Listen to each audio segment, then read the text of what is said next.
Welcome to the One Question Leadership Podcast. This is Chrissy Raywalk, Director of Intercollegiate Athletics at the University of Delaware.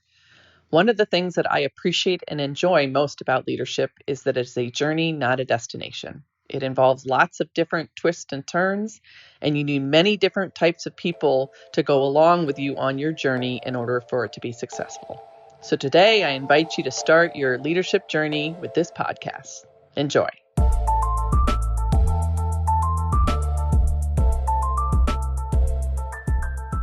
Greetings, this is Ty Brown and welcome to the One Question Leadership Podcast, where we highlight executive and organizational leadership. Be sure to follow us on Instagram and Twitter at 1Q Leadership.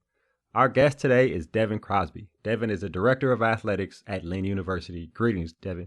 Ty, good to see you, man. Good to be with you. Now, you've been at Lynn down there in Boca Raton, Florida for just over 5 years. You have 22 years in college athletics. Spent time at a number of different institutions in the deputy AD role, with experience in fundraising and external relations, a big leadership guy. We've had a conversation here on this podcast before about design theory in terms of leadership and making decisions and those type of things. So it's always interesting to talk to you, and I'm glad to have you on today. Well, Ty, I'm glad to be on the show too. I remember the first time we met, and I really enjoyed that encounter and keep the relationship with you. At Lynn, I've been very blessed. This is academic year number 6 that's coming up, and we've had some success here at Lynn. 2 national championships we've won in the past 5 academic years. We've been to 7 Final Fours in these past 5 years, and about 4 national championship finals. So it's been a lot of fun. Right. So I have you on today. I want to talk about a couple things, but first I want to bring something up. You and I were talking offline, and I had Bill Curry. He was the head coach at Georgia Tech, Alabama, Kentucky. Finished starting a program down at Georgia State. Had him on just after people started expressing their frustration in the streets when they saw George Floyd be murdered on the video. Of course, there were a number of things that happened leading up to that situation, but that's when people went out in the streets. But one thing Bill Curry always talks about is that football, right, is the ultimate like team game. It's society, right? You got guys from the mountains of Appalachia, people from the streets of Los Angeles, the streets of Chicago, the farms of Wisconsin, all coming together, putting all their biases aside, coming together and fighting for one cause, and that's to win the game and support each other as a team. And I always say this one thing in terms of football. The crowd won't cheer unless the receiver catches a touchdown. The receiver won't catch a touchdown unless the quarterback throws it to him. The quarterback can't throw it to him unless the offensive line blocks for him. And the offensive line won't block for him unless the coaches teach him how. So in football, for something to happen, everybody has a part, from the coaches all the way through the crowd, right? And that's why I love the game so much. But your thoughts on football in terms of its like a microcosm for society? Talk to me a little bit about that. Absolutely, Ty. It's amazing. It shows you the influence and the potential impact for good that a coach can have. And football is definitely a sport that is powerful. It's unique, particular is that, like you said on the outset, is that it embraces all different types of people, all different types of walk. It crosses socioeconomic differences. It crosses race, religion. It crosses so many different aspects that more so than a lot of other sports in our society. So yeah, football is a very, very special sport. But what I'll say, I think just in general, going back to that coach, the impact of a coach is amazing, because he's bringing or she's bringing a group of human beings together with a common purpose. And it doesn't matter about their ideology. It doesn't matter about their family or their background. They have one goal, and that's to win. Right. It's excellent. And when you talk about a coach and a leader, and you talk about different backgrounds of people coming in with their own biases, but have to give up those biases in order to move forward together. The reason I have you on now, and what I had you on before, is because you're a creative leader and you have creative thoughts in terms of leadership in general. And I did want to talk to you. You said you had some ideas when you talk about the current movement going on in our country, and then we saw it go around the whole world in terms of people being frustrated, of people of color, specifically Black men, Black women, And of course, across the spectrum, but just racial injustice, racism, being murdered on videos. And I always say that the kids of these people who are killed on a video will probably are traumatized, and that video will last forever, and they will have to look at it for the rest of their lives, which is very traumatic. But I do want to know what your thoughts on leadership during this time is, and leadership in terms of racial injustice we see, and how to move forward as a country, as a people, as a community, everything. That's a heavy topic, Ty. It's very heavy. And, there's a societal disconnect regarding the value of people. And I think, Ty, that, this current health crisis, the virus, coronavirus that we're here under, it's highlighted the issues that have been present for decades, or even longer. The racial injustice of Black people, basic human rights issues related to our global pandemic and also prior to the pandemic. Also, the polarization of political parties.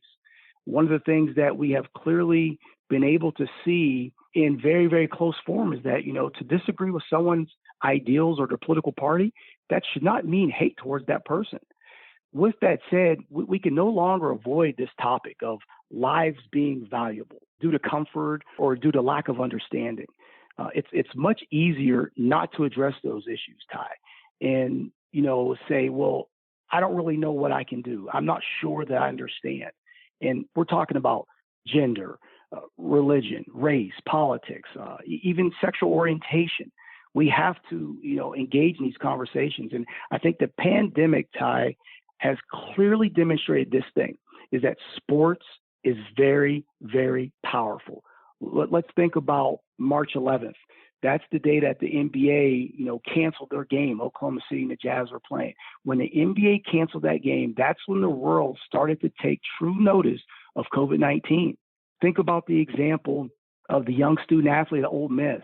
He was an impetus for removal of the Confederate symbol on Mississippi state flag. That's a powerful example that we have a platform as leaders in sport. And Ty, I think as leaders that we each are, whether you are the assistant director of compliance to the head facilities person and grounds to the AD, is that we got to engage in this dialogue with our staff and also the student athletes. And I think there's three intersections, Ty, in college athletics, whether you're Division II, whether you're Division III, NAIA Division I, is that it's education, leadership development, and society. And I say three intersections. I don't say pillars, intersections. They cross each other. And our student athletes, they're up next. They're going to be leading our country. They're going to be leading our globe soon. And they have a basic expectation, Ty, that we're going to address these issues. We can't shy from it. And is it going to be uncomfortable? Yes, it's going to be very uncomfortable. We must have intentional conversations about it, though, regarding injustice and regarding humanity. And we have to wrestle with the emotion. But Ty, I think we all can appreciate, you and I can appreciate, and I think if you're listening to this particular podcast right now, is that process always requires some level of stress, some level of tension. It's needed to advance. So how do we get there? That's the question. And I think there's a primary element to address injustice and embrace humanity. And it's one word, Ty. That word is why. And I'm going to dig a little bit. I'm going to pack that a little bit for you and for us, in this conversation, is that if we think about this, innovation, success, change, those are often grounded in that very word why. When people understand the why, that enables people to participate and engage. The lives of Black people matter. Why? Gender equity is important. Why? International labor standards are necessary. But why? So stop and think. If you think about this, Ty, and it's what I've been really processing a lot this summer, is once you understand the reasoning, you're compelled to respond in some fashion. But unfortunately, right now, we're spending time telling people the what, but we're not explaining the reasoning. So here's a cycle I've thought about. When George Floyd was murdered, and we saw that on video, here's a cycle that I've kind of created in my mind. I think we're all experiencing this in this pandemic because we're watching a lot more TV. We're engaged with what's going on in the world a little bit more. Is that the moment happens, people are outraged by what they see. We come together. We get some phone calls. People say, hey, I want to talk. Well, let's heal. We talk about the change. We make some progress in the form of policies and some bills. And then time moves on. The conditions change, and we resort back to our familiar ways. So with all that said, Ty, and as I kind of get to my point that I want to really, really hone in on, there's hope. And the hope I see and the hope I feel, and the reason why I think we're having this conversation is that there is a fundamental why to eliminate injustice, a basic reasoning that we're all familiar with. And what that is that all people have inherent value rooted in the image of their creator. Now, I'm going to stop real quick, Ty.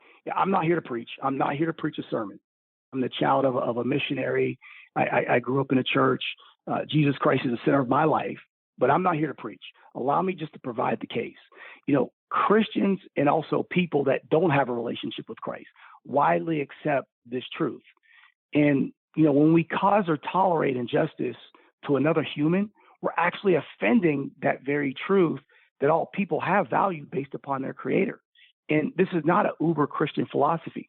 If you think about our first formal statement of the United States, let's go back to 1776. The Declaration of Independence. In part, it states, all men are created equal, that they are endowed by their creator. There was a basic understanding, Ty, that our true north, our basis, our anchor in all matters and decisions must be based upon something bigger than ourselves, something immovable. And Ty, right now, we as a nation, as a society, because remember we talked about college athletics in particular, leadership development, education, and society. We talked about football. We talked about other sports and how you bring people together. So this is where it's imperative for us as athletic leaders to engage in these conversations. But here's the problem. We're making decisions as a society based upon emotion. And what we all know is emotions are based upon conditions, and conditions change. So in my summary, Ty, the only way we'll eliminate injustice and increase our humanity is when we each embrace what our country recognized in 1776, that all people have inherent value rooted in the image of their creator. That's the thought I have, Ty. Right, which is excellent. Now, let's look at some of the things you said there when you talk about asking why. Yeah. Right? If the premise of your philosophy and the premise of the philosophy of really of people in the world, right, is that all That's people have value in the eye of the creator. That's right. When something like this happens, like George Floyd, someone like you or me, we're black men here in the United States, and we stop and process and we ask ourselves why. Now, what would you suggest based on what you just said? Why are we asking? Why was this man killed? Why did they kill this man? Why do I feel like this? Walk me through that process with the premise being all people are valued under the eye of their creator. That's a dynamic question, Ty. Very dynamic question. I'm actually have stand up and pace in my office right now. I'm going to go here. And again, I don't consider myself an expert in terms of sociology or reasoning, but I believe that all decisions are made upon three principles. I'm not saying they're correct, but I believe they're based upon love, fear, or money. So I believe when there is an inherent fear, when there is a rooted fear, that will create division. And when there's fear, that now puts a wall. It puts a wall to understanding when there's fear. And when you look at the lack of humanity, when you look at the fact that somebody could kill another human being, there must be an inherent fear of that person. There must be an inherent disrespect. Well, and obviously, the fear is going to bring on other emotions. But if you remember what I talked about earlier, fear is an emotion. And love is an emotion too as well. And money would be obviously, I guess, maybe an end game. But at the end of the day, to your question, Ty, I would say when you see the lack of humanity and the injustice, and we're obviously talking about George Floyd, but we can talk about a lot of other folks that have died at the hands unjust this summer alone, that there must be a deep-rooted fear. And again, that fear comes from lack of understanding. Right. And the fear is an emotion, and emotions are based on circumstances, and circumstances change, which was excellent when you said that. Looking at the three intersections you mentioned, education, leadership development, and society. Let's break those down a little bit. Education is bigger than academic, correct? Give me a little insight on education. Absolutely. So, I'll share with you is that, the college experience, because I started off my career in college, in higher education, in student affairs. And what we talk about in student affairs, this was at Holy Cross, the College of Holy Cross, back in 1998. And what we talk about there is that the classroom is about 33% of your experience. But the other part of your education is learning to deal with society, whether that's your roommate, if you're a student athlete, that's your teammate, and so forth. So that education, us as leaders in college athletics, we have to be educating our student athletes on the value of learning outside that classroom. So that's the first intersection. But then that second intersection, I think, is probably the most powerful one, is the leadership development. And it serves two purposes. As a coach or as an athletic administrator, we want to see our teams compete and compete well and win, quite frankly. Let's be honest. That's the stock ticker of what we do. So if we're developing our student athletes that we already recruited at an elite level to become better leaders, that's going to inherently help our team succeed, but also inherently help that young woman or young man be a better version of themselves. And then you have society. Now you are helping that very student athlete understand their capacity as a leader, their right and duty to become more educated on all matters, and then embrace society that doesn't look like them. And then that's when you eliminate the fear. So when you have the education, when you have the leadership development, and under that comes empathy and compassion and honor and all those different types of elements that come with being a leader, that helps you understand society. And then when you're equipped with that toolkit, Ty, you won't have your knee on someone's neck for 8 minutes plus. You won't create injustice because you're going to have a fundamental root inside of you of saying that is not right. And that's why I keep reverting back to the fact that it is our duty in sports. We have a platform that, quite frankly, Ty, some industries don't have. Because leadership development not only helps you as a coach or an administrator in your teams win games, it's now inherently helping that young woman or young man be a better version of themselves. Exactly. And it's not taught in school, right? If you're not an athlete and you're not in some type of co-curricular program and all you do is go to class, where are you learning leadership development? It's something I worked for a long time with the American Football Coaches Association. A lot of coaches, Coach Taft was the executive director. We always talked about where are we teaching these kids leadership development because they're not getting in the classroom. And so it's very interesting you say that. And I'll say one thing as I try to sum up some of this conversation.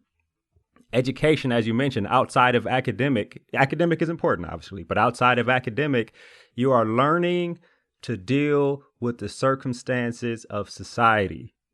And the circumstances are your environment, which can cause emotional reactions, which lead to fear, which lead to how people deal with other things. But your education is teaching you how to deal with the circumstances of your environment. The leadership development teaches you how to make the decisions and exist and lead other people and treat people with respect within your environment. And then when you go out in society, and you deal with all these circumstances, you have learned how to deal with it so you won't have these emotional reactions, which causes you to put your knee in someone's neck when you're in an environment. So all these things sound like they're very important in what you're saying there, Devin. I appreciate that. Absolutely, Ty. I'll sum it up in one last sentence. And actually, I'm dovetailing from what you said, is that leadership development forces you to respond upon principles as opposed to emotion. Emotions, exactly. Which is very important. Principles are grounded in something bigger than you. Right, which is what a lot of the people I talk to who work in athletics in leadership positions talk about, that they make their decisions, their responses, their reactions are based in some type of value or principle that they lead with, whether it be personal, whether it be professional, institution, or whatever it is. This has been an excellent conversation, Devin. I really appreciate you joining us here on the One Question Leadership Podcast. Thank you for having me. I'm blessed to spend this time. That was Devin Crosby. He's the Director of Athletics at Lynn University. And of course, this is Ty Brown with One Question. And keep in mind, the role of a leader is to create and maintain an environment that people want to be a part of. And as always, be better tomorrow than you are today.